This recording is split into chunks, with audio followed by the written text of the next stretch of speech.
সবাইকে আমন্ত্রণ চ্যানেল 24 এর সন্ধ্যা 7টা খবরে শুনছিলেন সিলন ফ্যামিলি ব্লেন্টি শিরোনাম। পুরো খবরে আমরা দুজন সাথে থাকছি, আমি রহমান রাশেদ, নাজদিন নাসিদুল্লাহ। 1 মাসের মধ্যে শিশু রামিসার খুনির সর্বোচ্চ শাস্তির আশ্বাস দিলেন প্রধানমন্ত্রী তারেক রহমান। ময়মনসিংহের ত্রিশালে এক অনুষ্ঠানে আশ্বাস দেন তিনি। বলেন, দীর্ঘ ফ্যাসিবাদ শাসনের ফলে মানবতা, ধর্মীয় এবং সামাজিক মূল্যবোধের যে অবক্ষয়, রামিসা হত্যা তারই প্রমাণ। প্রধানমন্ত্রী অভিযোগ করেন, যারা অরাজকতা তৈরি করতে চায় তারা তলে তলে 5 অগাস্টের পলাতক শক্তির সাথে যোগাযোগ রাখছে। সাজিদুল আলম তুহিনের ক্যামেরায় ময়মনসিংহ থেকে আরও জানাচ্ছেন শাহনওয়াজ বাবলু।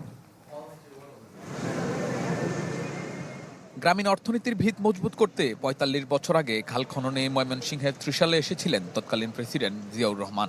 বাবার দেখানো পথে সেই খালের প্রাণ ফেরাতে এবার এলেন প্রধানমন্ত্রী তারেক রহমান।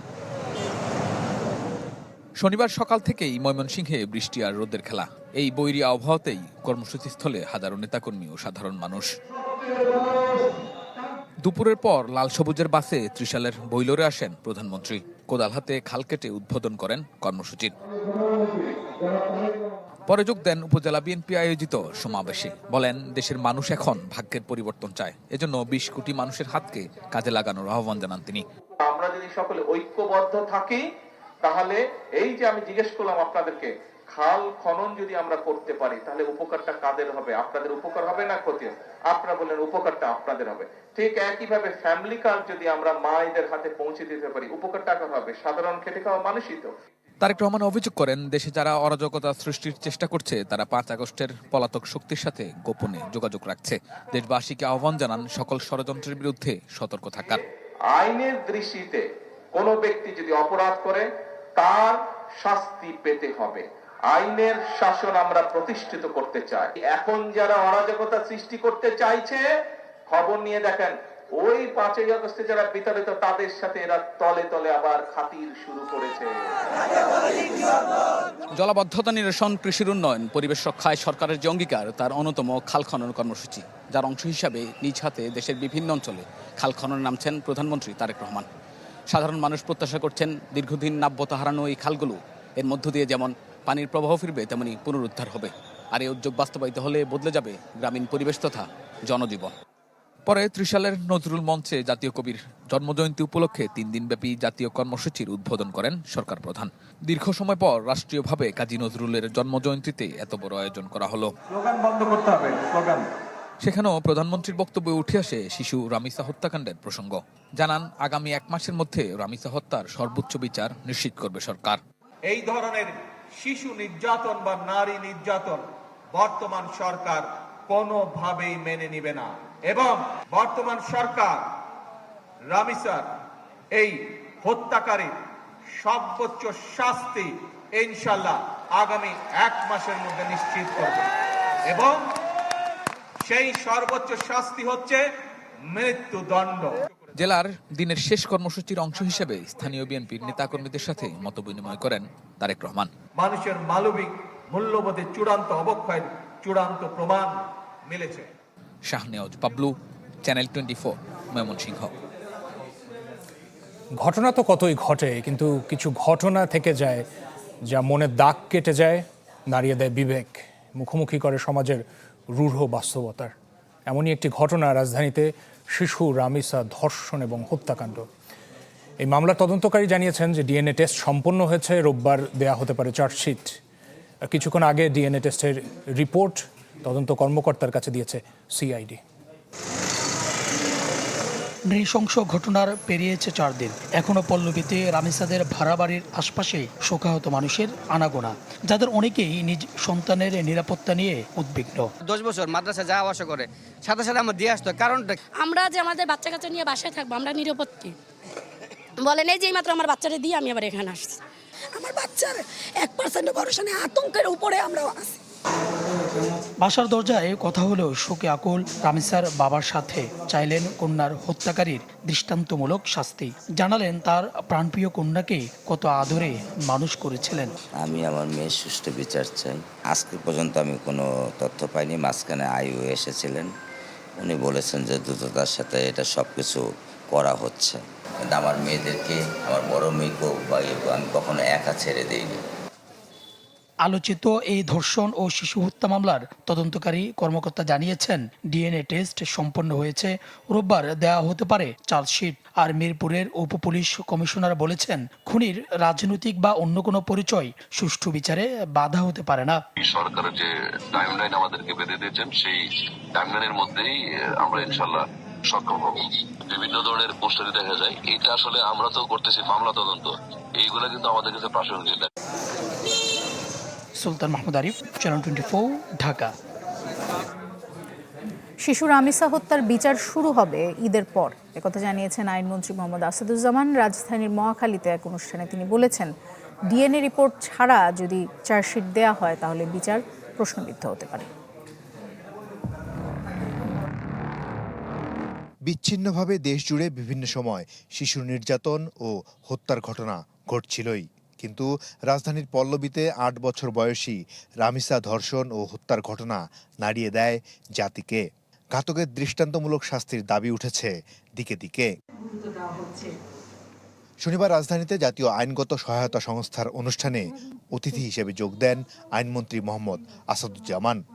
রামিসা ধর্ষণ ও হত্যা মামলার অগ্রগতি নিয়ে কথা বলতে গিয়ে জানান, ডিএনএ রিপোর্ট পাওয়া সাপেক্ষে ঈদের আগেই অভিযোগপত্র দেয়া হবে, পরে শুরু হবে বিচার।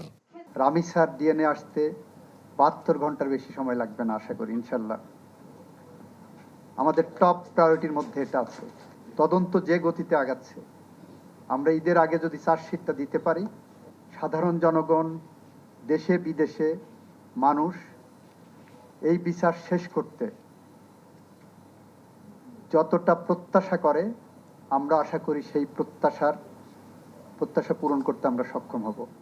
আইনমন্ত্রী বলেন, আলোচিত এই ধর্ষণ হত্যাকাণ্ডের বিচার এমনভাবে করা হবে যেন জনমনে কোনো প্রশ্ন না ওঠে।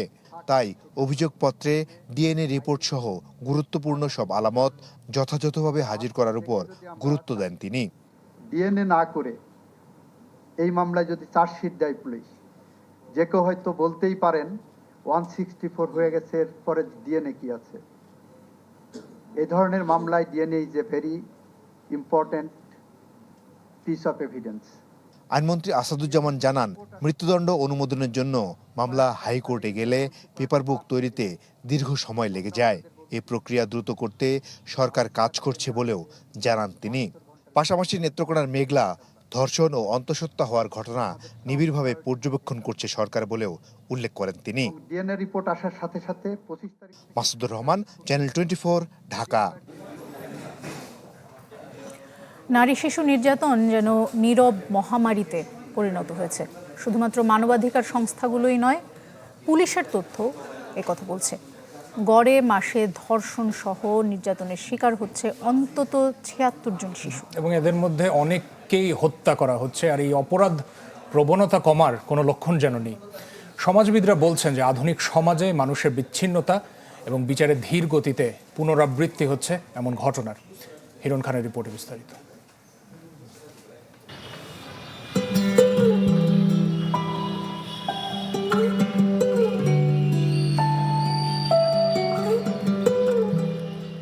একে অন্যের সহযোগিতা করা, রোগে শোকে এগিয়ে আসা কিংবা ভালোবাসা মমতায় পাশে থাকা, এমন মানবীয় গুণাবলীর বহিঃপ্রকাশ ঘটে প্রতিদিন প্রতিক্ষণ।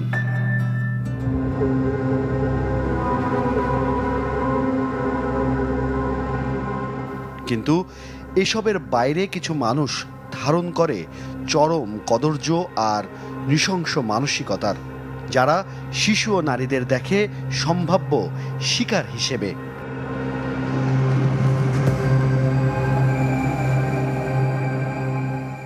সমাজে এমন ঘৃণ্য মানসিকতার পশুরূপী মানুষ আছে, তার প্রমাণ মেলে সম্প্রতি ঘটে যাওয়া নানা ঘটনায়।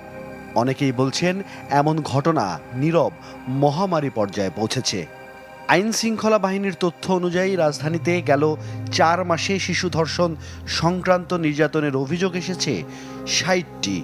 মোট নির্যাতনের সংখ্যা 177টি। আর মানবাধিকার সংস্থা আইন ও সালিশ কেন্দ্রের পরিসংখ্যান অনুযায়ী সারা দেশে প্রায় 1.5 বছরে শিশু হত্যা হয়েছে 522টি। এই সময়ে ধর্ষণ সহ চরম নৃশংসতার শিকার হয়েছে 1223 শিশু। গড়ে মাসে ধর্ষণ সহ নির্যাতনের শিকার হয়েছে 76 শিশু। এই ঘটনাগুলো কমার কোনো লক্ষণ দৃশ্যমান নয়, বরং এক মাসের তুলনায় পরের মাসে সংখ্যা বাড়ছে। ঢাকা বিশ্ববিদ্যালয়ের সোশ্যাল ওয়েলফেয়ার অ্যান্ড রিসার্চ ইনস্টিটিউটের শিক্ষক ডক্টর হাফিজ বলছেন, সমাজে মানুষে মানুষে বিচ্ছিন্নতা তৈরি করছে এক ধরনের বিকৃতি। চরম ভোগবাদী এই সমাজে হারিয়ে যাচ্ছে মানবীয় গুণাবলী। আমরা ওই প্রযুক্তি নির্ভর হয়ে যাচ্ছি, মানবিক এই বিষয়গুলো থেকে আমরা দূরে সরে যাচ্ছি, যে কারণে এখন আমাদের মধ্যে এই যে মানবিক আচরণ যদি না থাকে, আমার মধ্যে আসবে পাশবিক আচরণ। যে পাশবিক আচরণ আমরা এখন লক্ষ্য করছি। এখন আমরা হয়ে গেছি কিন্তু আত্মকেন্দ্রিক, বস্তুকেন্দ্রিক, আমাকে নিয়ে আমি চিন্তা করছি। এই সমাজ বিশ্লেষক দুষলেন আইন প্রয়োগকারী সংস্থার অবহেলাকেও। তিনি বলছেন, প্রয়োজন অনুযায়ী আইনের সংস্কার করতে হবে, একই সাথে হ্রাস টানতে হবে মাদক ও তথ্য প্রযুক্তির অপব্যবহারের। আইন শৃঙ্খলা বাহিনী সহ যে এলিট ফোর্সগুলো আছে, সেগুলো আমাদের সমাজের উপর যেভাবে নিয়ন্ত্রণ করার কথা, মনে হচ্ছে এই নিয়ন্ত্রণের অনেক দুর্বলতা বিদ্যমান বা নিয়ন্ত্রণ সেই মাত্রায় নাই। ডিএমপির মুখপাত্র এ প্রসঙ্গে জানালেন, শুধু পুলিশের একার পক্ষে সম্ভব নয় এই পরিস্থিতি বদলানোর, দরকার ব্যক্তি পর্যায়ে সহযোগিতা। প্রত্যেকটা ব্যক্তিকেই শিশুর প্রতি সংবেদনশীল হতে হবে এবং প্রত্যেকটা শিশুকে তার নিজের বাচ্চা মনে করে সেই ফিলিংসটা যদি তার ভিতরে আসে, তবে হয়তো নিপীড়ন নির্যাতন থেকে রক্ষা পাবে। এক্ষেত্রে পরিবারের ভূমিকার উপর জোর দিলেন আইন প্রয়োগকারী সংস্থা ও সমাজবিদরা। হিরণ খান, চ্যানেল 24, ঢাকা। অন্য প্রসঙ্গ, দিন দিন আরও ভয়ঙ্কর হয়ে উঠছে হাম। 24 ঘন্টায় প্রাণ গেছে আরও 13 জনের, আর এই নিয়ে হাম আক্রান্ত হয়ে মারা গেল 500 জনেরও বেশি। একদিনে সর্বোচ্চ আক্রান্ত হয়েছে 2132 জন। স্বাস্থ্যমন্ত্রী জানিয়েছেন, যতদিন পর্যন্ত একজন শিশুও টিকার বাইরে থাকবে, ততদিন টিকা কর্মসূচি চলবে। হাম ও এর উপসর্গে দীর্ঘ হচ্ছে মৃত্যুর মিছিল। 24 ঘন্টায় নতুন করে প্রাণ গেছে আরও 13 জনের। স্বাস্থ্য অধিদপ্তরের সবশেষ বিজ্ঞপ্তি অনুযায়ী 15 মার্চের পর থেকে এ পর্যন্ত নিশ্চিত হামে 86 জন এবং সন্দেহজনক হামে 426 জনের মৃত্যু হয়েছে। সব মিলিয়ে এ রোগে মৃত্যুর সংখ্যা 500 ছাড়িয়েছে।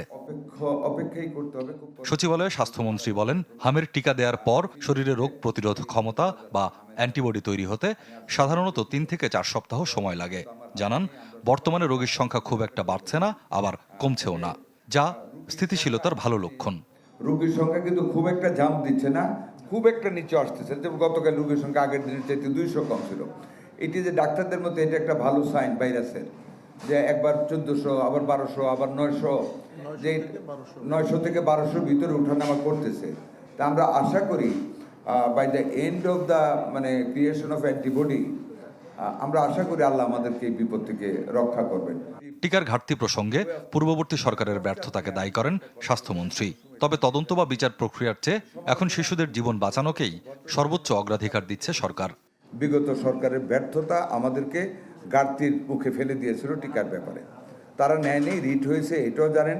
তারা প্রাইভেট থেকে কিনতে চেয়েছিল, এটাও আপনারা জানেন। যাই হোক, এগুলো অতীত কথা, আমরা নিয়েছি, এটাই হলো বর্তমান কথা। বিচার করার চাইতে আমাদের বুকের বাচ্চাদেরকে বাঁচানোর জন্য এখন সবাই চেষ্টা করতেছে। এটাতে থাকি, আগে এটা মিট আপ করি, তারপরে আমরা বলবো। এর আগে international federation of red cross and red crescent সোসাইটিজের পক্ষ থেকে হামের চিকিৎসার জন্য 11 সেট ভেন্টিলেটর ও বিভিন্ন চিকিৎসা সরঞ্জাম মন্ত্রীর কাছে হস্তান্তর করা হয়। স্বপ্নিল শাহরিয়ার শিশির, চ্যানেল 24, ঢাকা। 2024 সালের তুলনায় 2025 সাল অর্থাৎ গেল বছর হাম রুবেলার টিকা এসেছে 6 গুণ বেশি, 3,19,40,000 ডোজ। তবে সরবরাহ ছিল কম। ঠিক এ কারণে হামের এমন প্রাদুর্ভাব বলে মনে করছেন জনস্বাস্থ্য বিশেষজ্ঞরা। তারা তাগিদ দিলেন যে উন্মুক্ত টেন্ডারের মাধ্যমে টিকা কেনার বিধান শিথিল করার জন্য। হামে এত সংক্রমণ আর মৃত্যু কখনো দেখেনি দেশ। 1980 সাল থেকে হামের সংক্রমণের তথ্য রয়েছে বিশ্ব স্বাস্থ্য সংস্থার কাছে। সংস্থাটির তথ্য বলছে, সে বছর দেশে হামের রোগী ছিল 11,077। সর্বশেষ 2026 সালে এই সংখ্যা ছাড়িয়েছে 50,000-এর বেশি, যা দেশের ইতিহাসে সর্বোচ্চ। চিকিৎসক এবং জনস্বাস্থ্য বিশেষজ্ঞরা বলছেন, হামের সংক্রমণ রোধে টিকার কোনো বিকল্প নেই। তবে গেল বছর টিকার সংকটে পরিস্থিতির অবনতি হয়। যে গ্রামাঞ্চলে গড়ে শতকরা 20 ভাগ শিশু এখনো টিকা পায়নি। শহরাঞ্চলে এই হারটা অনেক বেশি, শতকরা 30 ভাগের বেশি টিকা পায়নি। বাংলাদেশ হাম রুবেলার টিকা কেনে ইউনিসেফের মাধ্যমে। সংস্থাটির দাবি 2025 সালে ক্রয় পদ্ধতি পরিবর্তনের কারণে টিকা সরবরাহে ছেদ পড়ে।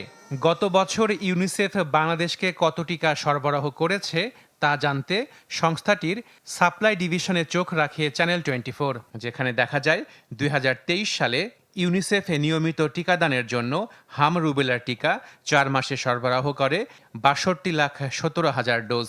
অর্থ মন্ত্রণালয় এবং আমাদের স্বাস্থ্য মন্ত্রণালয়ের প্ল্যানিং সেকশন তারা বলেছে যে রেভিনিউর টাকা এইভাবে কাউকে নির্দিষ্ট করে দেওয়া যায় না, এখানে অবশ্যই ওপেন কম্পিটিশন হতে হবে। তাহলে জনস্বাস্থ্যের জরুরি পরিস্থিতিতে ওপেন কম্পিটিশন শিথিল করার বিষয় আছে, সেই আইনটা কিন্তু এখনো হয়নি।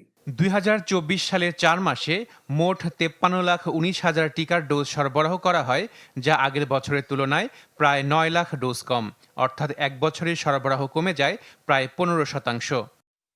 2025 সালে 8 মাসে ইউনিসেফ টিকা সরবরাহ করে 2,49,41,500 ডোজ।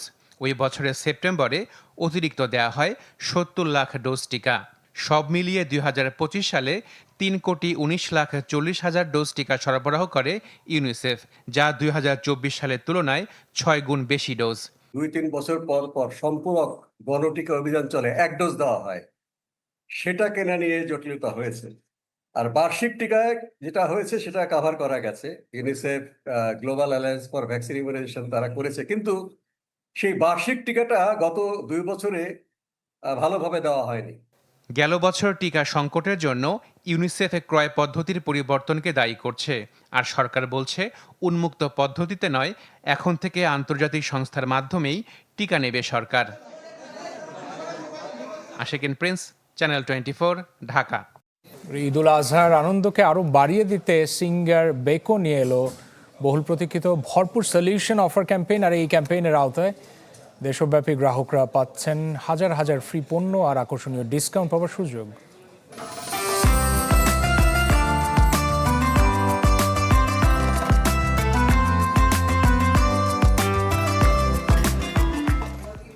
রাজধানীতে আনুষ্ঠানিকভাবে কোরবানি পশুর হাট বসছে কাল। জেলা থেকে ব্যবসায়ীরা ইতিমধ্যে ঢাকামুখী, বিক্রেতারা আশা করছেন প্রথম দিন থেকে বাড়বে ক্রেতার ভিড়, তবে দাম নিয়ে এখনও চলছে হিসাব নিকাশ।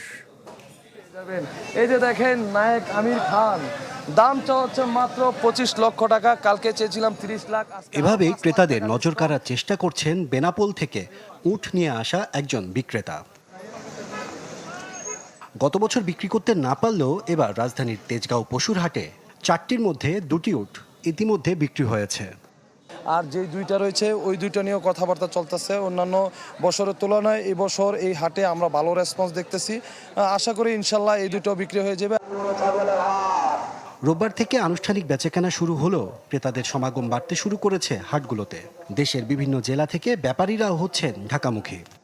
গত বছর গাড়ি ভাড়া ছিল 18,000 টাকা, এই বছর 26,000 টাকা গাড়ি ভাড়া দেওয়া হয়েছে, প্লাস সব খাবারের দাম বেশি, সেই অনুযায়ী এখন দাম পাবো কিনা সন্দেহ আছে আমাদের জন্য। আমরা মোট 2 গাড়ি গরু আনিছি, 2-1টা বেচাকেনা হয়েছে আর হওয়ার সম্ভাবনা সামনে আছে আর কি। প্রতিবারের মতো এবারও ছোট ও মাঝারি গরুর দিকে আগ্রহ বেশি ক্রেতাদের। ক্রেতারা বলছেন হাতে সময় থাকায় গত বছরের তুলনায় বেশি দাম হাঁকছেন বিক্রেতারা। 5 দিন বাকি, কিন্তু এখন যারা পাইকার তারাও গরু ছাড়ছে না, অপেক্ষা করছে ভালো দামের। আর আমরাও দেখছি যে আরো 2 দিন ঘুরে কেনা যায় কিনা। গরুর দাম একটু বেশি, এই আজকে প্রথম আসলাম।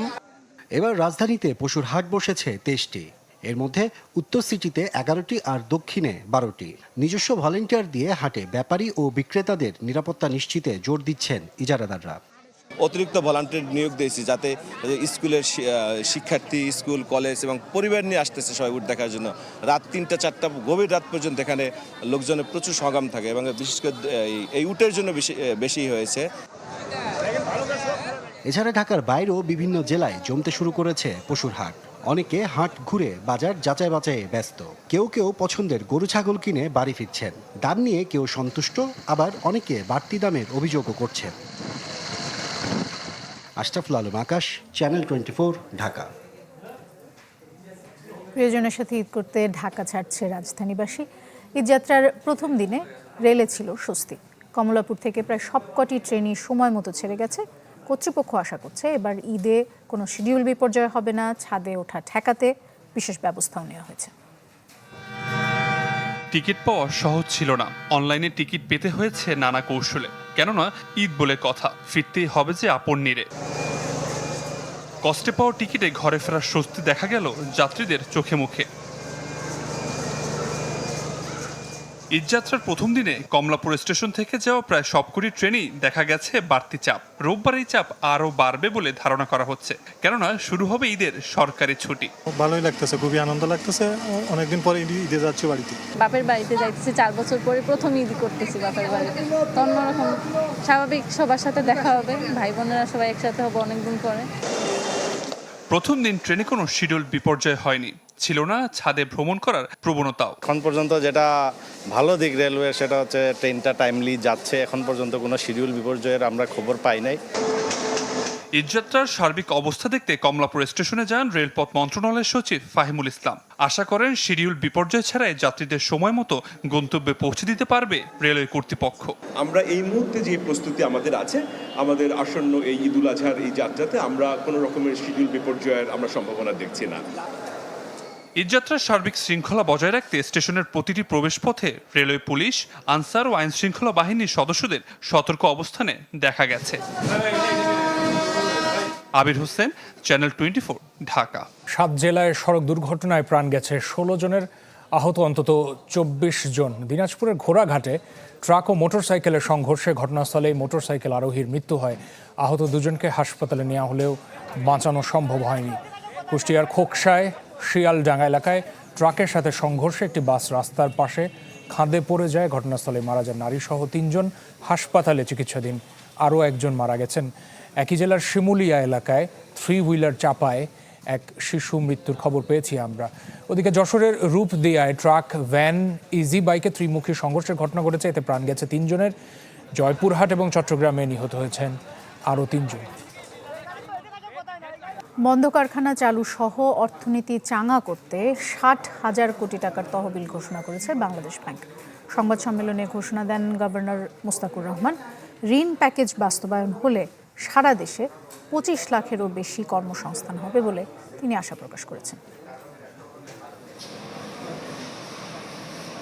1 কোটি কর্মসংস্থান সৃষ্টির নির্বাচনী প্রতিশ্রুতি বাস্তবায়নে বন্ধ কলকারখানা চালুর উদ্যোগ নিয়েছে বাংলাদেশ ব্যাংক, যেখানে প্রাথমিকভাবে কর্মসংস্থান হবে 25 লাখ। এই লক্ষ্যে ঘোষণা করা হয়েছে আর্থিক সহায়তার বিশেষ প্যাকেজ 2026।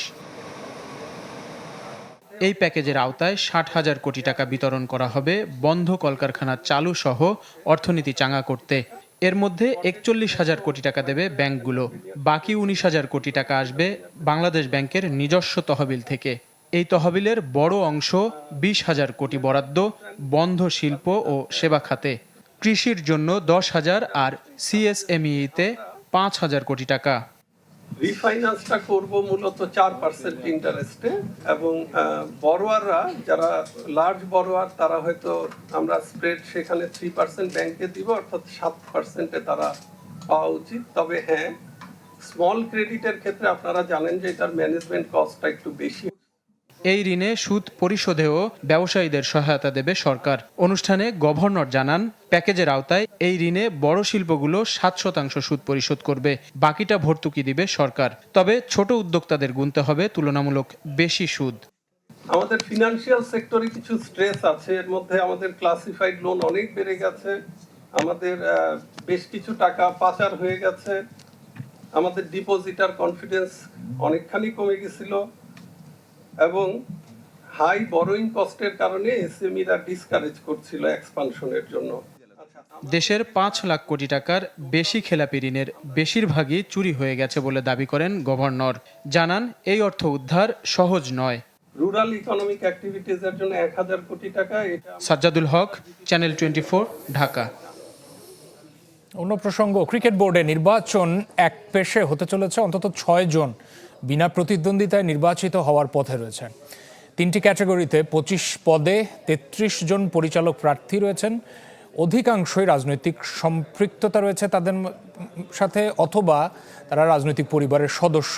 ঢাকা বিভাগ থেকে যেমন সাইদ বিন জামান, SM আবদুল্লাহ আল ফুয়াদ, সিলেট থেকে আব্দুল কাইয়ুম চৌধুরী, রাজশাহী বিভাগ থেকে মীর শাখরুল আলম সীমান্ত, রংপুর বিভাগ থেকে মির্জা ফয়সল আমিনের প্রতিদ্বন্দ্বী নেই।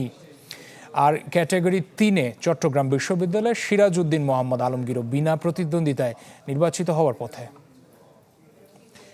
ঢাকা বিভাগের গোপালগঞ্জের কাউন্সিলর জসিমউদ্দিন খান খসরুর প্রার্থিতা বাতিল হয়ে গেছে বাছাই প্রক্রিয়ায়। ক্যাটাগরি 2-তে ক্লাব প্রতিনিধি হিসেবে 12 পদের বিপরীতে রয়েছেন 18 জন। 25 মে পর্যন্ত প্রার্থিতা প্রত্যাহার করা যাবে। 7 জুন হতে যাচ্ছে বিসিবির নির্বাচন।